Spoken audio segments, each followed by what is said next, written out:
I'm Kid Cadet here with Matt Sydal. Right before his Ring of Honor show, we're here in California. Now, the last time we met, we were at a local Ronin show down in Florida. So obviously, you've been doing your fair share of traveling. Where have you been lately? Well, I just got back from Iquitos, Peru. I wasn't wrestling, though. You weren't wrestling. You were hanging out with monkeys. Is that what that was? Yeah, I was just there for 8 days at Spirit Quest Sanctuary, enjoying a nice ritualistic ingestion of wachuma. Oh, what bless you? What's wachuma? Yes, gesundheit, thank you. It's just, it comes from a cactus. It's a plant medicine that they use in the rainforest. I see where we're going with this. So let me segue into asking you, what is it like actually when you're out on the road, maybe not necessarily in the United States, getting ready for a match? How do you prepare yourself, like going to the gym, eating the local foods? Is it different? Oh, well, I do like exploring new restaurants when I'm on the road because I'll always pick something over like the TGI Fridays. I'll take a chance on a local diner or a local something. So I do enjoy that. And to get ready for a match, like the most important thing for me is to like loosen up my body, warm it up. That takes time and a lot of like precision and kind of internally figuring out which parts hurt and stretch them out extra long. And then the other thing I have to do is smash myself against a wall a couple times to get my body used to getting smashed around. And then sometimes like we like hit each other ourselves too. And you just go like this a couple times, like this. This is happening. Just get used to like getting hit a little bit. I like that. It feels good. You just do a little bit of this. I mean, I'm not gonna slap myself in the face, but I do that a lot too. See, you look like now you're officially ready for tonight, thanks to this interview. This, you know what I'm saying? I loosen up. That's how you loosen up. I mean, you know, I'm gonna try this, but at home when no one's watching. like hit the muscles like 10. It's like That's kind of like suck it a little bit. No. This is just you used to see Tajiri. He always did it in his entrance. He did a little bit of this. It feels good. Like, It looks good. You're watching this. Just smash your legs a little bit. Boom. Hit the sides. Feels good. We're learning today, I kids. don't know. Maybe that's why girls like getting spanked. I don't know how this works. This interview just went from BG to we're going R. Anyway, to segue back. So I recently rewatched one of my favorite matches of yours, which was the ladder. It was the Money in the Bank match at WrestleMania 26. Now, what was going through your head when you're getting ready to go against like some tough competitors? Wow. Okay. Well, what goes through my head before any match? Of course, I'm absolutely terrified. And then as soon as I walk out there, just nothing. There's no thought. It's just acting, reacting, and just being in that zone, in that brain state where you're just flowing with exactly what comes out. Just flowing. In wrestling, you can't expect what's next. It's impossible. So you have two choices. You can either just start acting, just start going forward, just start climbing the ladder, or you can wait for somebody else to climb up and toss them off. I mean, ladder matches, especially Money in the Bank ladder matches, are the most fun to be in, yet the most life-risking. So when you're in that, it's just, you put all that aside and you just go wrestle. Now, do you prefer to be a face or a heel? Wow, do I prefer to be, I only am myself. That's all I can be, that's all I ever will be. I'm just gonna be me, and however people want to interpret it, you don't have to love me, you don't have to hate me, you can just whatever, but I like to put smiles on faces.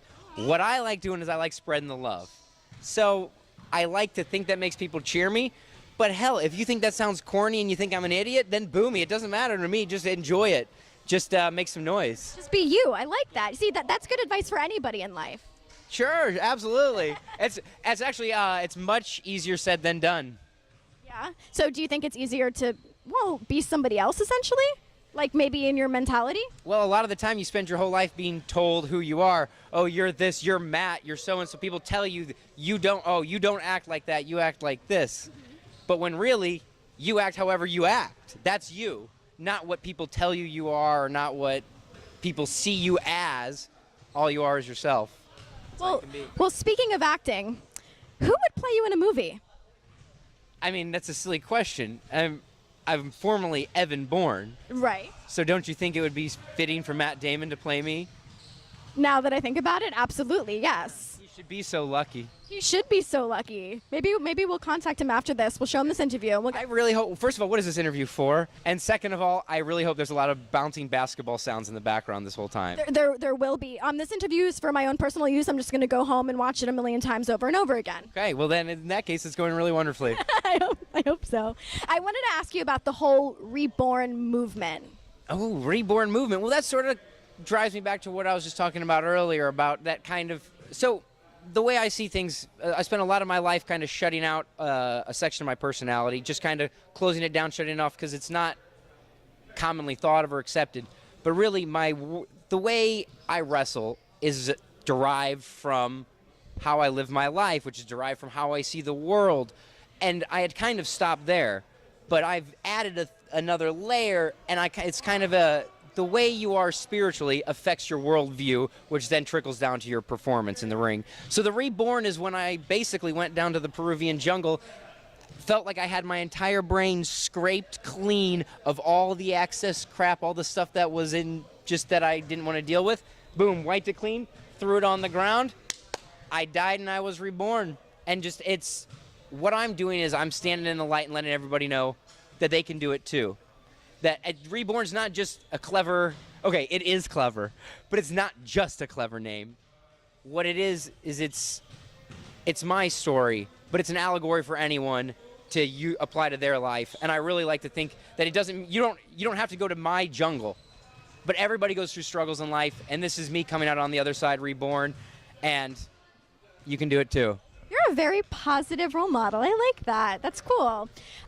My final question for you, because you did win the tag belts with Kofi Kingston. Who would be your ideal tag partner if you can choose anybody from anywhere at any time? God, I have such a reputation as a tag whore. I've had more tag partners than nearly everyone in wrestling. My ideal tag partner is my brother, Mike Sydal.